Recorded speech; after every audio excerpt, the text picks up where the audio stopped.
अस्सलाम वालेकुम students, welcome to learning tech. आज हम पढ़ेंगे डेटाबेस सिस्टम के बारे में। तो पहले देख लेते हैं डेटाबेस सिस्टम क्या होता है। Database system is a collection of inter related data. इसमें मैंने इंटर रिलेटेड डाटा को हाईलाइट कर रखा है। इसका मतलब क्या है कि देखें, अगर आपके पास एक डाटा आपने एक डेटाबेस सिस्टम बनाया है। उस डेटाबेस सिस्टम के अंदर आपने एक कॉलेज का डेटाबेस सिस्टम बनाया और एक आपने हॉस्पिटल का डेटाबेस सिस्टम बनाया। अब कॉलेज के डेटाबेस सिस्टम के अंदर आप क्या चीज़ ऐड करेंगे? स्टूडेंट्स, उनके मार्क्स, उनका रोल नंबर, और टीचर्स, उनकी अटेंडेंस वगैरह, और एडमिन ऑफिस, उनका जो सा इंफॉर्मेशन वगैरह आप उस कॉलेज के डेटाबेस सिस्टम के अंदर ऐड करेंगे। लेकिन हॉस्पिटल के डेटाबेस के सिस्टम में क्या होगा? नर्सेज होंगी, उसके बाद डॉक्टर्स, उसके बाद पेशेंट्स, और इनकी जो है ना अपॉइंटमेंट वगैरह किस डॉक्टर के साथ है, किस टाइम है, ये चीज़ जो है ना वो हॉस्पिटल डाटा बेस के सिस्टम में होगी। इंटरलेटेड डाटा मतलब कि कॉलेज पे का डाटा है, कॉलेज का डाटाबेस सिस्टम है, उसके अंदर स्टूडेंट्स, टीचर्स, एडमिन ऑफिस, ये सारा जो है ना कॉलेज के डाटाबेस के साथ इंटरलेट कर रहा है। और इसके बाद आता है डेटाबेस किस तरह मैनेज किया जाता है। इसके लिए डिफरेंट सॉफ्टवेयर हैं, जैसे मोंगो डीबी है, एसक्यूएल। हम जिसके साथ पढ़ेंगे वो होगा SQL, structure query language. Examples है डाटाबेस सिस्टम के बारे में। बैंकिंग, फॉर एग्जांपल बैंकिंग, अगर मैं एक बैंकर हूँ, बैंकिंग यूज़र हूँ, फॉर एग्जांपल एक मेरा एक बैंक में अकाउंट है, कोई भी बैंक है, तो उसके अंदर अब क्या है कि मैंने अब कितनी अमाउंट उसके अंदर स्टोर करवाई है अपने बैंक अकाउंट के अंदर, कितनी मैं किस टाइम निकलवा रहा हूँ, ये सारा कुछ मैनेज किस तरह होता है, डेटाबेस सिस्टम के जरिए होता है। अब एक सुपरमार्केट है, ये सेकंड एग्जांपल है, सुपरमार्केट की एग्जांपल ले लें। इसके में अंदर क्या है कि अगर फॉर एग्जांपल मैं गया हूँ एक सुपरमार्केट में, मैंने कोई चीज़ परचेज़ की है, फॉर एग्जांपल मैंने ये लैपटॉप परचेज़ किया। अब लैपटॉप सुपरमार्केट के पास कितने लैपटॉप्स इस टाइम अवेलेबल हैं, और मैंने अगर एक लैपटॉप ख़रीद लिया तो उसमें से एक कम हो गया, और उनको कब ज़रूरत पड़ेगी कि वो नए लैपटॉप्स ला कर रखें। तो ये एक डेटाबेस सिस्टम के जो है ना एक बहुत बड़ा एडवांटेज है कि जो है ना इंसान को रिलेबिलिटी वो प्रोवाइड करता है।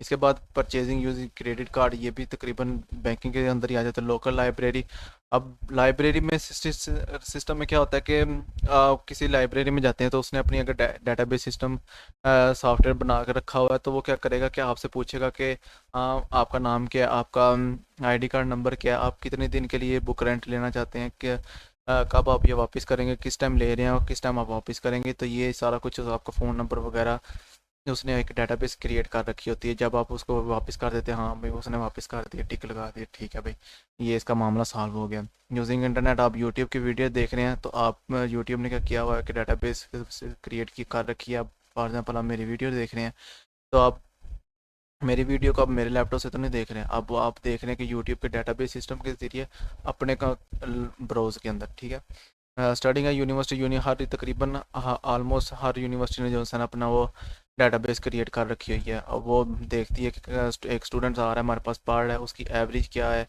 किस तरह पढ़ रहा है, किस तरह का स्टूडेंट्स है, और कितने वो जीपीए वगैरह ले रहा है ये सारा कुछ जो है ना वो डेटाबेस सिस्टम के ज़रिए मैनेज किया जाता है, मेंटेन किया जाता है। इसके बाद वाई डेटाबेस, हमें डेटाबेस की ज़रूरत क्यों पड़ी? हाँ, डेटाबेस सिस्टम से पहले हमारे पास क्या था? फाइल बेस सिस्टम था। अब फाइल बेस सिस्टम में क्या होता है कि हम बैठ के लिख रहे हैं, बस लिखते जा रहे हैं, तो हमें काफ़ी ज़्यादा टाइम कंज्यूमिंग करना पड़ रहा था। तो काफ़ी ज़्यादा जो है ना उसका लॉस हो रहा था। फॉर एग्जाम्पल एक पानी का कतरा भी किसी पेपर के ऊपर गिर जाए तो क्या होता था, वो सारा लॉस हो जाता था। अब एक होता है ये paper work file base system, और एक होता है कंप्यूटराइज फाइल बेस सिस्टम। आप एक्सेल में काम करते हैं, ये कंप्यूटराइज फाइल बेस सिस्टम है। और आप फॉर एग्जांपल काम कर रहे हैं, वर्ड के अंदर काम कर रहे हैं, तो आपने उसके अंदर एक पूरा जो है ना एक पैराग्राफ क्रिएट किया हुआ है, तो ये एक फाइल बेस सिस्टम है। लेकिन जो डेटाबेस सिस्टम है वो इससे अलग होता है। डेटाबेस सिस्टम में किस तरह में डाटा मैनेज होता है, वो एक टेबल के जरिए मैनेज होता है। और इसमें हमें जो बेनिफिट्स हमें क्या मिलते हैं कि हम लार्ज अमाउंट ऑफ डाटा को जो है ना स्टोर कर सकते हैं। अब फाइल बेस सिस्टम में क्या है कि हम अगर उसको large amount of data store करने लगे भी तो हमें काफ़ी ज़्यादा टाइम लग जाता है, तो काफ़ी ज़्यादा टाइम जो है ना कंज्यूम। अगर ऐसा होता है कि अगर काफ़ी ज़्यादा लार्ज डाटा है तो एंड तक आते आते पीछे वाला सारा ज़ाया हो जाता है। तो मैनेज डाटा हो जाता है कि आप किसी भी वक्त देख सकते हैं अपने डाटा को, आप उसको डिलीट कर सकते हैं, आप उसके अंदर से चेंजिंग कर सकते हैं, इजीली चेंज कर सकते हैं। आप फाइल बेस सिस्टम में आप इजीली चेंज लिख दिए बस, तो वो तो अब उसके ऊपर वाइडनर वगैरह जो है ना वो तो फिर आधा डाटाबेस जो है ना आपका वो ख़राब ही कर देता है।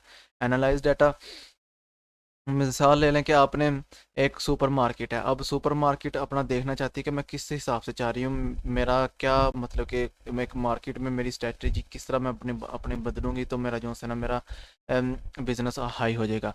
तो एनालाइज डाटा यही हमें बताता है कि भाई ये इस सीटीआर से तुम चाह रहे हो तो इससे चलते रहोगे तो तुम्हारा जो है ना ये, अगर फॉर एग्जाम्पल आज आज एआई का ज़माना है तो आप अपने डाटाबेस को एआई के साथ धीरे जोड़ देते हैं तो वो तो आपका काम बहुत ज़्यादा इजी कर देता है ना।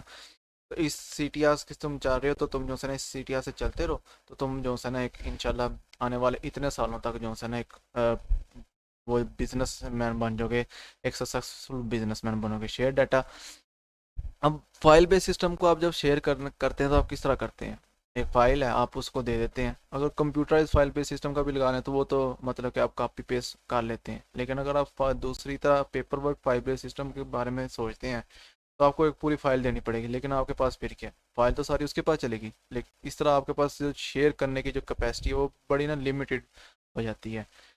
तो ये जो है ना, तो ऑटोमेट टास्क, अब जैसे एनालाइज डाटा था मैंने आपको बताया कि आप अगर इसको एआई के साथ भी कंबाइन कर दें तो ये जो है ना आपके काम को रियली फास्ट कर देती है और आप मतलब कि अपने काम में 100 नहीं 200 नहीं 1000% जो है ना वो इजीली जो है ना कर सकते हैं।